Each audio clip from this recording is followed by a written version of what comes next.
আগুনের ভিতরে খেলতেছে, তার একটা পশমও পড়তেছে না।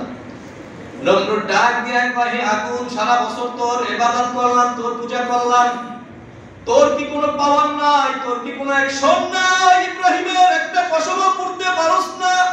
আগুনের জবান আল্লাহ খুলে দেয়। আগুন ডাক দিয়ে কয়, নমরুদ, আমার অ্যাকশন আসলে নাই, তুই আইসা দেখ। আল্লাহু আকবার।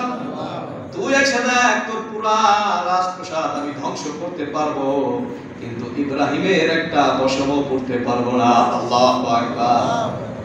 এমন ঈমান দরকার আছে না? আপনার ঈমান আমল যদি মজবুত হয়, আপনার বিপদ আপদে আপনার সঙ্গে সাথী হবেন কে? আল্লাহ। আগুন হইল ফুলের বাগান। নমরুদের মাথা তো আরো গরম হয়ে গেছে। কি ব্যাপার? হ্যাঁ, যার পূজা করলাম সেই আগুনেই করতে পারলো না। ঠিক আছে, ইব্রাহিমকে নামাও। ইব্রাহিম আলাইহিস সালামকে নামানো হলো। এখন নমরুদের আরো মাথা গরম।